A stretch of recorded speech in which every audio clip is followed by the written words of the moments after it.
तो स्टूडेंट्स आज हम करेंगे क्लास 10th का chapter 3 pair of linear equation in two variable.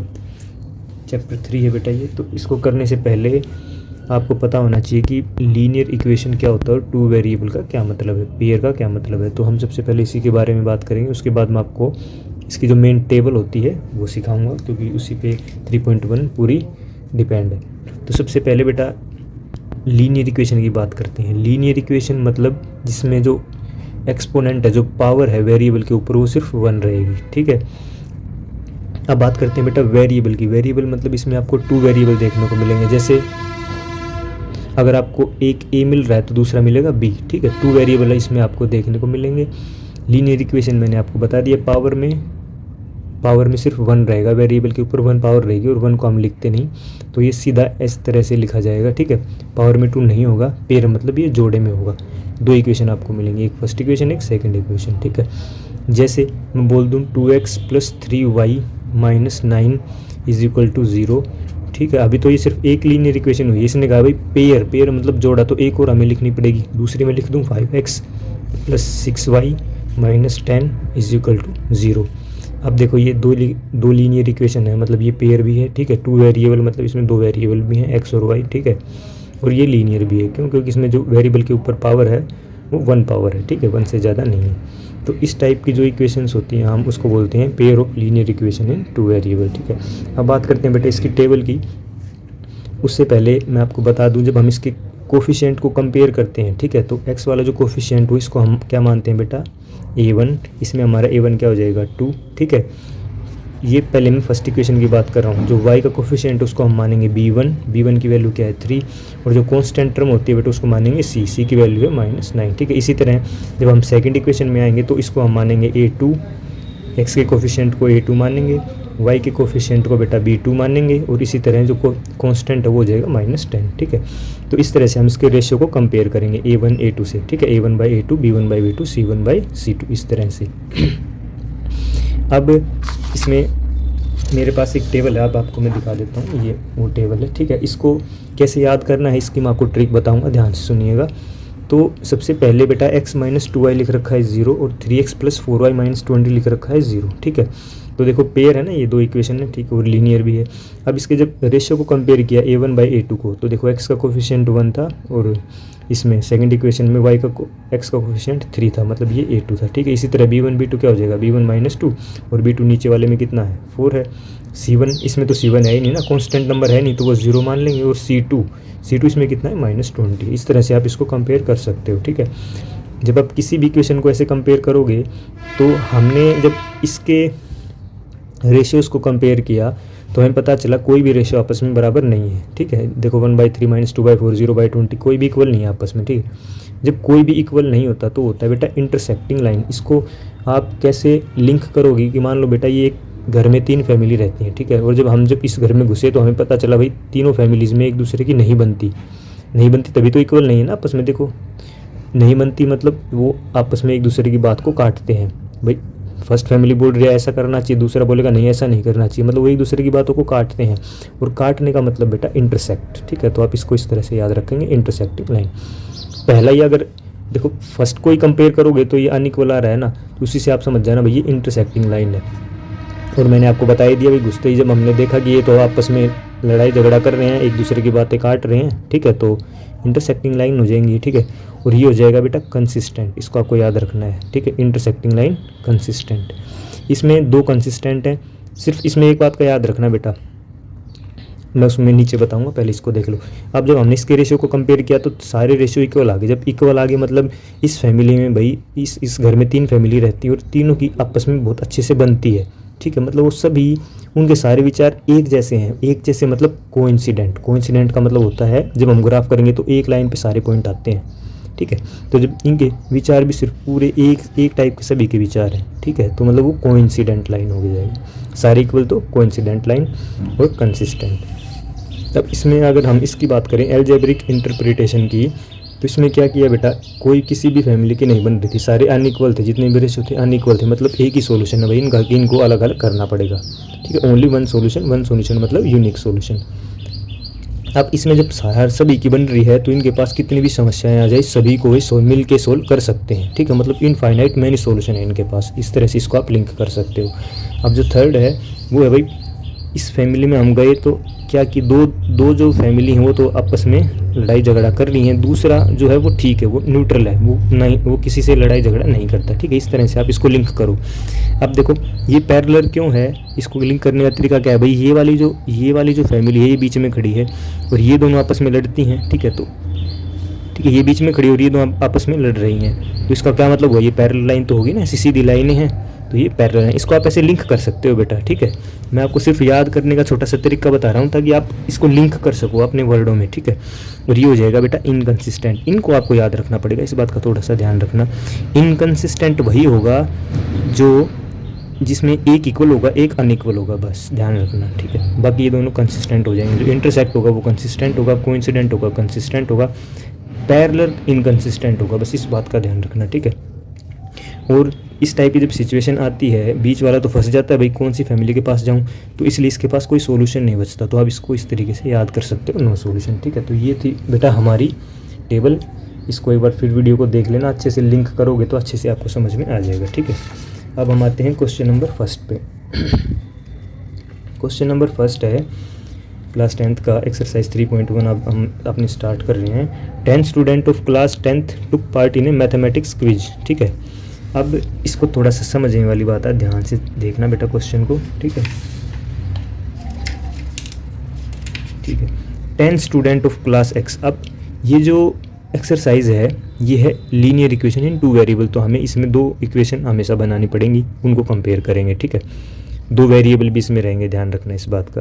तो भाई 10 स्टूडेंट हैं किसी 10th क्लास में, ठीक है। If the number of girls is 4 more than the number of boys, मतलब इस 10th क्लास में 2 कैटेगरी है बेटा, एक लड़कियों की है और एक लड़कों की है, ठीक है। तो हम मान लेंगे लेट नंबर ऑफ बॉयज़, ठीक है, हम मान लेंगे पहले लेट नंबर ऑफ बॉयज़, ये हम कितने मान लेंगे बेटा x, ठीक है। और इसी तरह आप नंबर ऑफ गर्ल्स को क्या मान सकते हो,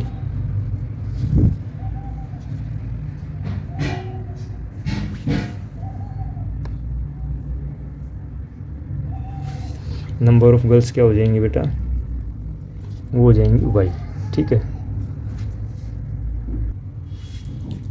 तो नंबर ऑफ गर्ल्स हो जाएंगी y, ठीक है। अब x प्लस वाई कितना है, टोटल नंबर ऑफ बॉयज़ और टोटल नंबर ऑफ गर्ल्स कितनी है बेटा, देखो ये रहा 10, टोटल 10 स्टूडेंट है ना, तो ये हो जाएगा 10, तो ये तो आपकी इक्वेशन फर्स्ट बन जाएगी, ठीक है। अब आगे क्या कह रहा है भाई, if the number of girls is 4 more than the number of boys, मतलब जो number of girls is the number of girls, the girls कितनी है y हैं, ये 4 more than the number of boys, boys से 4 ज़्यादा हैं, मतलब जो लड़कियां हैं वो लड़कों से कितनी ज़्यादा हैं बेटा, 4 ज़्यादा हैं। इस टाइप से आप इसको सेकंड इक्वेशन को बनाओगे, ठीक है। अब हमें क्या करना है, वेरिएबल को लेफ़्ट में रखना है, ठीक है। तो हम क्या कर देंगे, इसको हम लिख देंगे बेटा, ये x जब इधर आएगा तो -x रहेगा, ये तो प्लस का y रहेगा, ये x उधर आया है ना, क्योंकि हमें क्या है इक्वेशन बनानी है, तो इक्वेशन बनाने के लिए वेरिएबल को लेफ़्ट में लेके जाना पड़ेगा, तो x को इधर लेके गए तो -x हो गया, ये तो अपनी जगह पे ठीक है, प्लस का y है, इज इक्वल टू 4, तो ये आपकी मेन इक्वेशन हो जाएगी बेटा सेकंड इक्वेशन, ठीक है। ये आपकी सेकंड इक्वेशन हो जाएगी। अब कह रहा है कि find the number of boys and number of girls who took part in the quiz, ठीक है। अब हमें इसको सोल्व करना है, x प्लस वाई हम मेरा आया बेटा 10, ठीक है, और -x प्लस वाई कितना आया बेटा 4, ठीक है।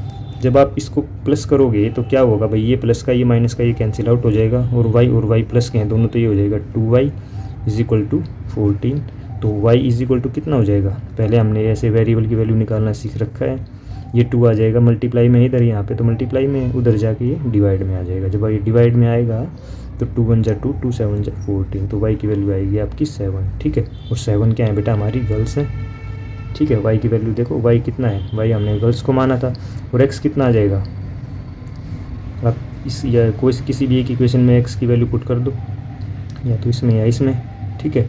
अभी तो y निकला है ना, तो x प्लस वाई, अब यहाँ पे देखो बेटा x प्लस वाई कितना है 10 है, ठीक है। x प्लस वाई मेरा कितना है, देखो y की वैल्यू तो 7 आ गई, ठीक है। उसके बाद हम या तो इस इक्वेशन में या इस इक्वेशन में, किसी भी एक इक्वेशन में y की वैल्यू पुट कर देंगे, ठीक है। तो हम मान लो फर्स्ट इक्वेशन में कर देते हैं, ठीक है। आप x plus y is equal to 10, ठीक है, मैं यहाँ लिख दूँ इसको, एक्स की वैल्यू हमें फाइंड करनी है, वाई की वैल्यू आई मेरी 7 इज इक्वल टू 10, तो एक्स इज इक्वल टू हो जाएगा बेटा 10 माइनस 7, एक्स की वैल्यू आ जाएगी 3, मतलब बॉयज़ आ जाएंगे 3 और गर्ल्स कितनी है 7। ठीक है, ये आपका आंसर था। प्यारे बच्चों, ये क्वेश्चन फर्स्ट का सेकंड पार्ट एक्सरसाइज 3.1। तो इसने कहा है 5 pencil and 7 pens together cost 50 rupees और 7 पेंसिल 5 पेन्स टुगेदर कॉस्ट 46। तो हमें 1 पेंसिल का और 1 पेन की कॉस्ट निकालनी है। ठीक है, तो मान लिया 1 पेंसिल की कॉस्ट हमारे पास x है, क्योंकि हम इसको फाइंड करना है ना, तो हमने x मान लिया अभी के लिए। तो ऐसे ही हमने 1 पेन की कॉस्ट को क्या मान लिया y। ठीक है, अब ये 5 पेंसिल की बात कर रहा है, 1 पेंसिल की कॉस्ट x है, तो 5 पेंसिल की कॉस्ट कितनी हो जाएगी 5x हो जाएगी। ठीक है, तो हम लिखेंगे कॉस्ट ऑफ 5 पेंसिल। ठीक है, कॉस्ट ऑफ 5 पेंसिल, ये कितना हो जाएगा बेटा 5x। इसी तरह हम लिखेंगे कॉस्ट ऑफ, अब की बार पेन कितने 7 है, तो 7 पेन की कॉस्ट निकाल लेंगे, वो हो जाएगी बेटा 7y। ठीक है, अब ये कह रहा है कि भाई 5 पेंसिल और 7 पेन जो आपने लिए हैं, 5 पेंसिल की कॉस्ट आपको ये पड़ी और 7 पेन की आपको कॉस्ट पड़ी 7y, और जब टोटल कॉस्ट को हम ऐड करते हैं तो हमारा आता है 50। मतलब हम इसको इक्वेशन कैसे बना सकते हैं, 5x plus 7y is equal to 50। 5 pencil की कॉस्ट 5x है, 7 पेन की कॉस्ट जो है वो 7y है, और टोटल कॉस्ट पड़ती है हमारी 50 रुपये। ठीक है, तो ये हमारी हो जाएगी फर्स्ट इक्वेशन। ठीक है, अब थोड़ा सा मैं इसको नीचे स्क्रॉल करूँ तो वो क्या कह रहा है, आगे क्या कह रहा है भाई, 7 पेंसिल और 5 पेन की जो कॉस्ट है वो 46 है। मतलब आपकी बार पेंसिल पहले तो 5 ली थी, आपकी बार वो 7 ले रहा है। ठीक है, इसी तरह उसने थोड़ा चेंज किया है, तो हम यहाँ लिख देंगे दोबारा कॉस्ट ऑफ 7 पेंसिल। ठीक है बेटा, कॉस्ट ऑफ 7 पेंसिल, आपकी बार ये हो जाएगी 7x। इसी तरह कॉस्ट ऑफ 5 पेन, 5 पेन की जो कॉस्ट हो जाएगी वो हो जाएगी 5y। ठीक है, तो हमें इसको 2 पार्ट में किया है, फर्स्ट तो हमने इसको किया, अब हम सेकंड इसको कर रहे हैं। इससे हमारा क्या होगा, 2 इक्वेशन निकल के आ जाएंगी। अब भाई जो 7 पेंसिल की कॉस्ट है वो है 7x, और 5 पेन की जो कॉस्ट है वो है 5y, और दोनों जो कॉस्ट जब हमने दी तो टोटल पता चला भाई, दोनों की कॉस्ट जो हमने दी तो टोटल रुपीज़ कितने बने 46। ठीक है, तो इन दोनों की कॉस्ट है 46, ये हो जाएगी बेटा आपकी इक्वेशन सेकंड। ठीक है, तो अब x और y की वैल्यू आप 2 तरीके से निकाल सकते हो, सब्स्टिट्यूशन मेथड से और एलिमिनेशन मेथड से। ठीक है, तो आप जिससे चाहो उससे निकाल सकते हो, आंसर में कोई फ़र्क नहीं पड़ेगा। अब देखो आगे कैसे करना है इसको, दोनों इक्वेशंस को मैं साथ साथ लिख लेता हूँ एक बार। ठीक है, या 5x, ठीक है, 5x plus 7y is equal to 50, 7x plus 5y is equal to 46। ठीक है, तो मैं इसको आपको एलिमिनेशन मेथड से करा रहा हूँ। ठीक है, क्योंकि ये एक यूनिवर्सल मेथड है बेटा, इससे मैक्सिमम क्वेश्चन हो जाते हैं, इसलिए इसको हमने इक्वेशन फर्स्ट माना हुआ है और इसको इक्वेशन सेकंड माना हुआ है। एलिमिनेशन मेथड से क्वेश्चन को करते टाइम हमें या तो x को बराबर बनाना पड़ेगा कि x के कोफिशिएंट को, या y के कोफिशिएंट को। ठीक है, अब जैसे देखो x का कोफिशिएंट यहाँ 5 और यहाँ 7 है, मतलब हमें इन दोनों को सेम करना है। कैसे सेम करोगे, अगर आप फर्स्ट इक्वेशन को 7 से मल्टीप्लाई कर दो और सेकंड इक्वेशन को 5 से मल्टीप्लाई कर दो, तो देखो 7 5 जो कितना हो जाएगा 35x, मल्टीप्लाई 7 आप लिख सकते हो। ठीक है, कोई दिक्कत नहीं है, ऐसा नहीं है कि भाई आपको पूरा लिखना पड़ेगा कि मल्टीप्लाई इक्वेशन फर्स्ट बाय 7, ऐसे मल्टीप्लाई का साइन लगा के 7 लिख देना साइड में, कोई दिक्कत नहीं है। ठीक है, एक भी नंबर नहीं कटने वाला बेटा आपका। अब क्या हो जाएगा, 7 को हम 7 से मल्टीप्लाई करेंगे तो ये हो जाएगा 49y इज इक्वल टू 350। इसी तरह इस पूरी इक्वेशन को हमने 5 से मल्टीप्लाई किया है, तो 5 को 7 से करूँगा तो कितना आ जाएगा 35x, 5 को 5 से करूँगा तो 25y, और 46 को 5 से करूँगा तो 230 आएगा बेटा। ठीक है, पिछले 2-3 साल से मैं क्लास 10th बोर्ड के एग्ज़ाम की जो कॉपियाँ चेक कर रहा हूँ बेटा, तो हमें पता है नंबर कहाँ कटते हैं और क्यों कटते हैं। ठीक है, तो अगर आप इसको मल्टीप्लाई करोगे तो आपका एक भी नंबर नहीं कटने वाला, इस चीज़ से आप बेफिक्र रहो। ठीक है, अब देखो अब हमारा बराबर आ गया ये। ठीक है, अब हम इसके नीचे से लाइन खींच देंगे, फिर हम क्या करेंगे, अगर ये साइन डिफरेंट है तो कुछ नहीं करना, डायरेक्ट काट देंगे। अब देखो ये तो कुछ नहीं है तो प्लस है, सब कुछ प्लस है। ठीक है, सब कुछ प्लस है, मैंने समझाने के लिए लगा दिया, आप नहीं लगाओ कोई दिक्कत नहीं है, बट आपको पता है वो प्लस का निशान है। हमें तो काटना है, तो काटने के लिए क्या कैंसिल आउट एलिमिनेट करेंगे, तो भाई एक प्लस का एक माइनस का होना ज़रूरी है ना। तो हम क्या करेंगे, इस नीचे वाले इक्वेशन के सारे साइन चेंज कर देंगे, प्लस का माइनस कर देंगे। ठीक है, क्या कर देंगे बेटा, प्लस का माइनस कर देंगे, इसका भी माइनस कर देंगे और इसका भी माइनस कर देंगे। ये भी तो प्लस का था ना। इसी तरह से आपको करना है, ध्यान रखना। देखो मैंने क्या बताया है, अगर जो वेरिएबल आप इक्वल कर रहे हो अगर उसके साइन पहले से ही अलग अलग हैं तो कुछ नहीं करना, आपको डायरेक्ट काट देना है। बट अलग अलग नहीं है तो आपको क्या करना है भाई, नीचे वाले के सभी के साइन एक साथ चेंज करने हैं। ऐसा नहीं है इसके करके और काट दोगे, इसको नहीं करोगे, सभी के साइन चेंज करने हैं। ठीक है, अब ये कट गया बेटा, एक 35 प्लस का था, एक माइनस का था। देखो अब ऊपर वाला नहीं लेना हमें, ये वाले माइनस के चलेंगे आपके। ठीक है, ये कट जाएगा। अब 49 में से 25 को हमें घटाना है। ठीक है, ध्यान रखना बेटा, नीचे वाला साइन अब हमें मानना है। घटाएंगे तो कितना आएगा, 9 में से 5 माइनस करेंगे 4 और ये बचेगा 2y। 24y is equal to, अब इसको घटा लो आप, ये आ जाएगा 120। ठीक है, अब हमें तो y की वैल्यू चाहिए, तो ये 24 मल्टीप्लाई में है ना अभी, तो यहाँ पे देखो उधर जाके डिवाइड हो जाएगा, ये आ जाएगा नीचे 24। अब आप इसको काट सकते हो, ये कितने पे जाएगा, ये डायरेक्ट 5 पे जा रहा है। ठीक है, चलो 5 से आप नहीं काटना चाहते, छोटे नंबर से आपको आता है तो छोटे नंबर से काट लो, 2 से काट लो। देखो 2 1 जा 2, 2 2 जा 4, 2 6 जा 12, 0 की 0। अब तो काट सकते हो ना, 12 1 जा 12, 12 5 जा कितना होता है बेटा 60। तो आपकी जो y की वैल्यू है वो निकल के आई है 5। ठीक है, y की वैल्यू आपकी 5 निकल के आई है। उसने कहा था भाई कॉस्ट ऑफ 1 पेंसिल। अब y हमने क्या माना था, पेन माना हुआ है ना। ठीक है, अब आपको क्या करना है, इस y की वैल्यू को किसी भी एक इक्वेशन में पुट कर दो। फर्स्ट इक्वेशन तो देखो आपकी ये है और सेकंड इक्वेशन ये, किसी भी एक इक्वेशन में आप पुट कर सकते हो y की वैल्यू को। ठीक है, तो हम फर्स्ट इक्वेशन में पुट करते हैं। ठीक है, तो मैं लिखूंगा बेटा यहाँ पे put y is equal to 5 in equation first. ठीक है, 5x प्लस 7y, देखो y की जगह पे अब मैं क्या लिख दूंगा, 5 लिख दूंगा, इज इक्वल टू 50। तो ये कितना हो जाएगा, 5x प्लस में 35 इज इक्वल टू 50। ठीक है, अब मैं थोड़ा साइड में कर दूं इसको, तो 5x बराबर कितना हो जाएगा, ये 35 उधर जाएगा बेटा। नंबर हमेशा राइट में जाता है जब हम इक्वेशंस को सोल्व करते हैं। ठीक है, वेरिएबल की वैल्यू निकालते हैं तो 35 उधर गया तो ये हो जाएगा -35। ठीक है, तो यहाँ से आप 5x की वैल्यू निकालोगे, आएगी यहाँ पे आएगा 15। ठीक है, तो आपकी x की वैल्यू कितनी आ जाएगी बेटा, 3 आ जाएगी, क्योंकि ये 5 वहाँ पे जाके डिवाइड होगा तो 5 3 जा 15, 5 3 15, x की वैल्यू आ जाएगी 3। ठीक है, तो अब मैं थोड़ा सा लाइन खींच के यहाँ पे हम कॉस्ट लिख देते हैं। ठीक है, तो कॉस्ट ऑफ, पहले कौन सी कॉस्ट पूछ रहा है वही लिख देंगे, कोई दिक्कत नहीं है। Cost of 1 pencil. ठीक है, तो हम लिख देते हैं बेटा इसको, कॉस्ट ऑफ 1 पेंसिल। जो भी पेंसिल आपने माना था, पेंसिल को क्या माना था, x माना था, x की वैल्यू हमारी क्या निकल के आई है, 3 निकल के आई है। देखो ये भी ठीक है, तो कॉस्ट ऑफ 1 पेंसिल आ जाएगी 3।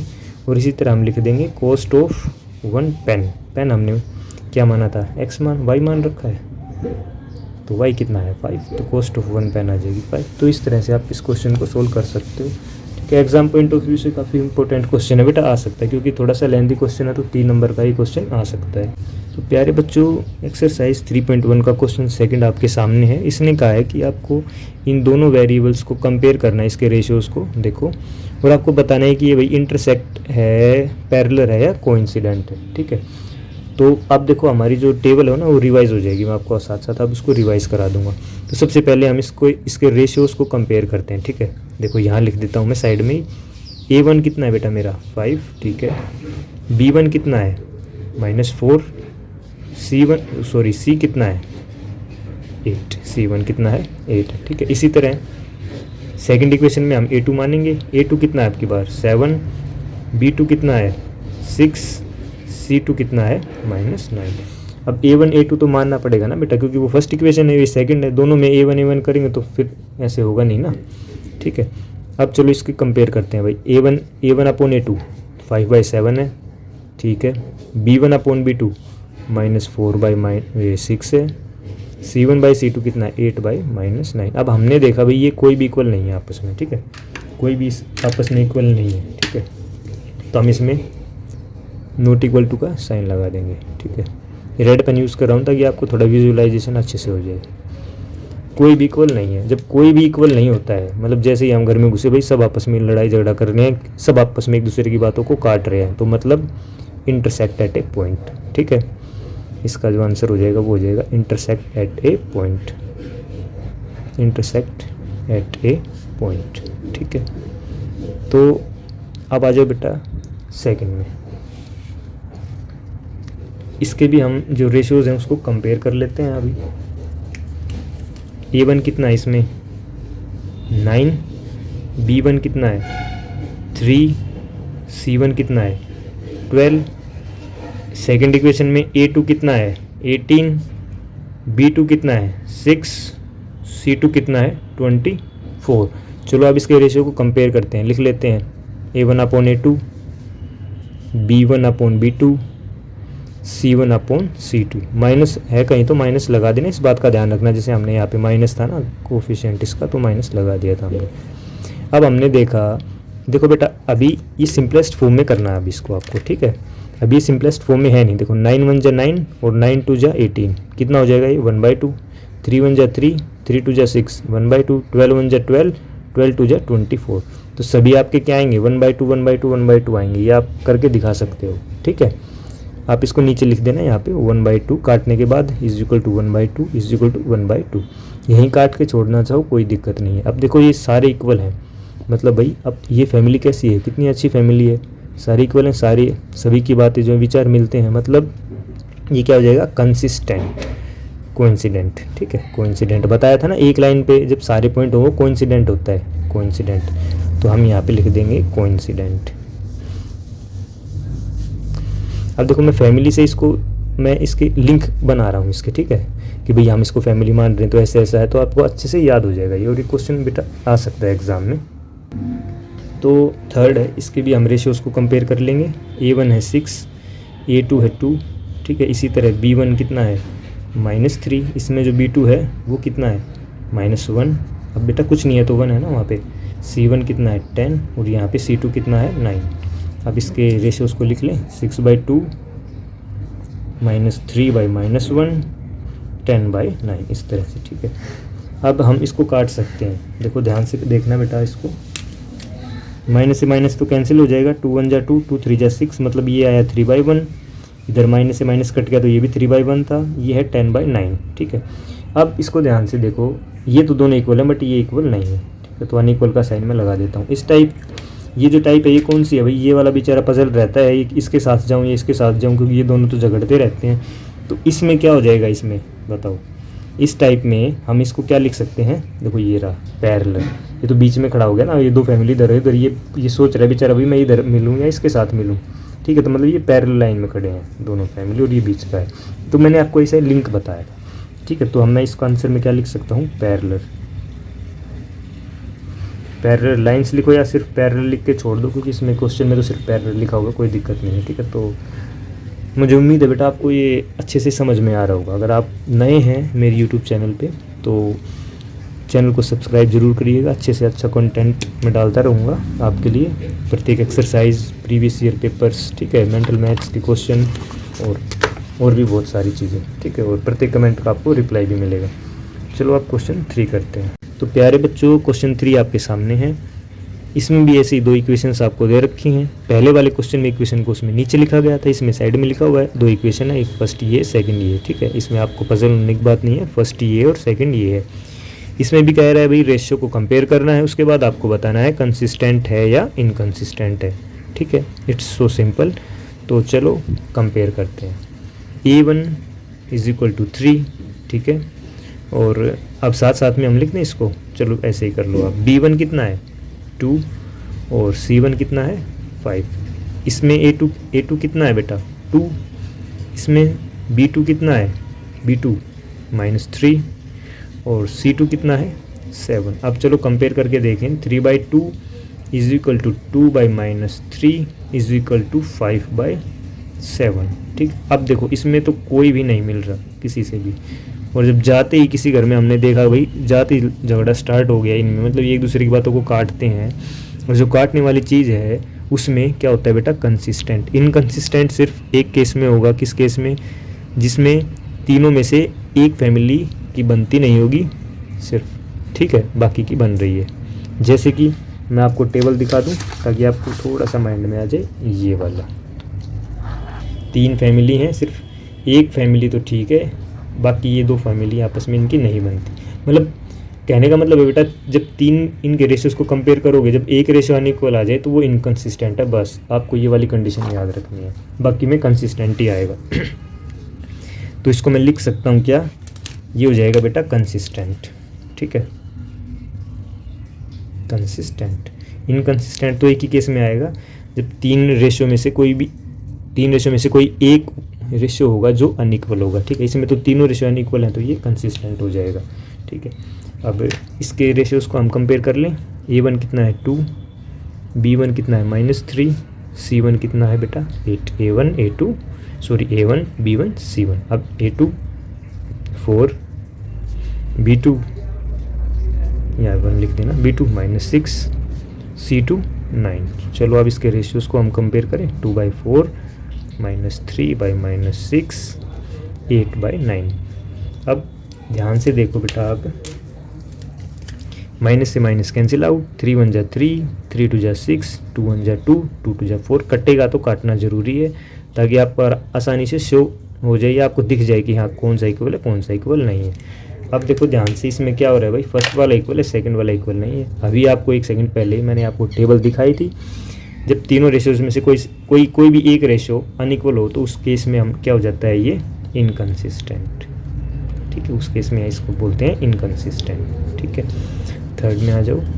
A1 कितना है 3/2, B1 कितना है 5/3 और आपका C1 है 7। इसी तरह आपका A2 9, B2 -10, C2 14। अब इसके रेशियो को कंपेयर करो आप। पहले लिखते हैं A1। ठीक है, अब देखो ये तो नीचे है तो ये नीचे लिख देंगे, और A2 कितना है 9। ध्यान से देखो बेटा, समझने की कोशिश करो। B1 कितना है 5, तो ये 3 नीचे आ जाएगा। उसके बाद क्या है -10 है, तो मल्टीप्लाई -10 = 7/14। अब इसको देखो, मैंने इसको डायरेक्ट लिख दिया, आपको अब समझ में नहीं आया है तो एक बार मैं आपको थोड़ा सा यहाँ पे करके दिखा देता हूँ इसको। ठीक है, आप समझ जाओगे अच्छे से कैसे किया है। तो हम क्या करते हैं, रेशियो लिखते टाइम A1/2 लिखते हैं ना। ठीक है, तो मेरा A1 कितना आया 3/2 है, अपॉन में A2 कितना है 9 है। ठीक है, जब इस टाइप के, जब पहले से ऊपर रैशनल नंबर है, उसके बाद फिर एक सिंगल नंबर है। ठीक है, इस टाइप को हम कैसे लिख सकते हैं, 3/2, इसके नीचे अगर आप 1 लगाओ, ठीक है, सोल्व करने के लिए, तो ये 1 चला जाता है ऊपर और ये 9 आ जाता है नीचे। तो 3/2 - 9 = 18। हम इसको ऐसे भी लिख सकते हैं। ठीक है, तो इसलिए मैंने लिख दिया डायरेक्ट 3/2 × 9। तो उम्मीद है बेटा आपको ये क्वेश्चन इस तरफ ये वाला समझ में आ गया होगा। और ये तो हम काफ़ी छोटी क्लास से कर लेते हैं, फिर भी कोई दिक्कत नहीं, मैंने आपको करा दिया। फिर भी दिक्कत है तो आप कमेंट कर देना, और अच्छे से मैं आपको समझाने की पूरी कोशिश करूँगा। तो अब देखो इसको सोल्व कर लें।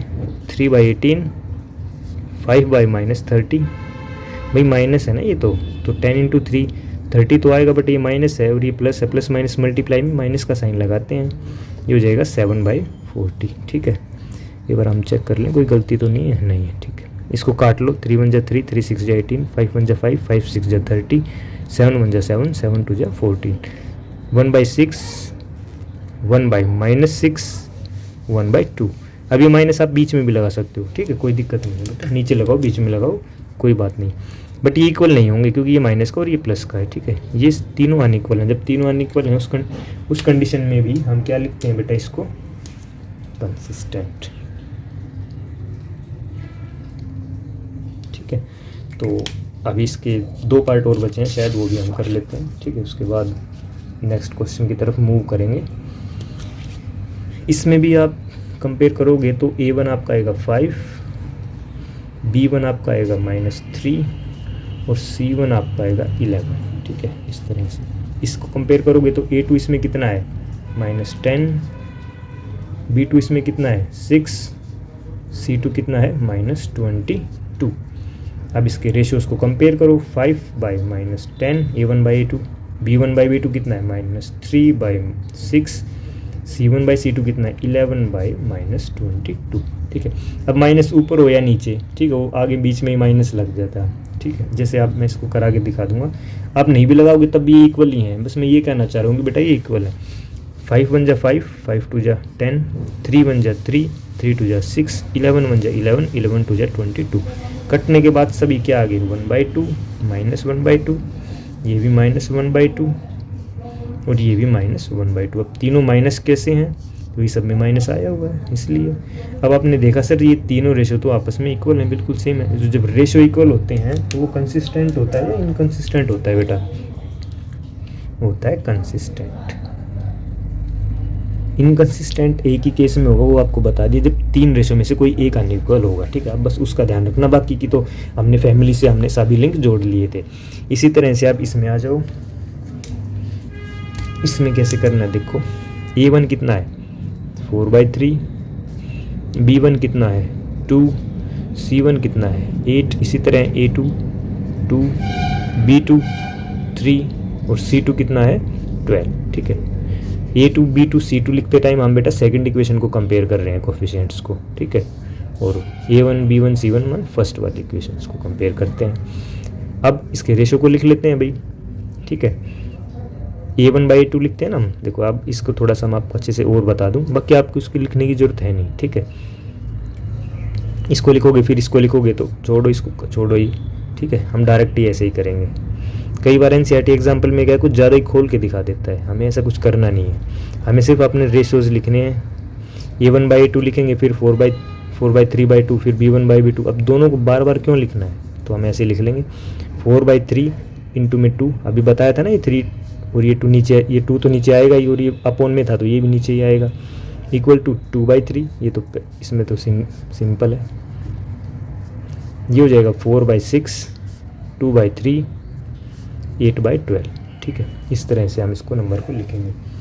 अब हमने इसमें क्या देखा भाई, ये कट रहा है आपस में, 2 2 जा 4, 2 3 जा 6, ये तो कटेगा नहीं क्योंकि ये तो को प्राइम का ही सेट है।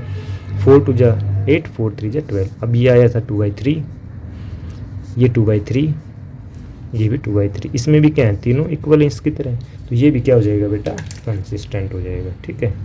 तो इस तरीके से आप इस क्वेश्चन को कर सकते हो। प्यारे बच्चों, अगर वीडियो अच्छी लग रही है तो ज़्यादा से ज़्यादा शेयर करना और चैनल को सब्सक्राइब करना, जो भी न्यू सब्सक्राइबर है या कोई नया बच्चा देख रहा है, ठीक है। चलो नेक्स्ट क्वेश्चन की तरफ मूव करते हैं।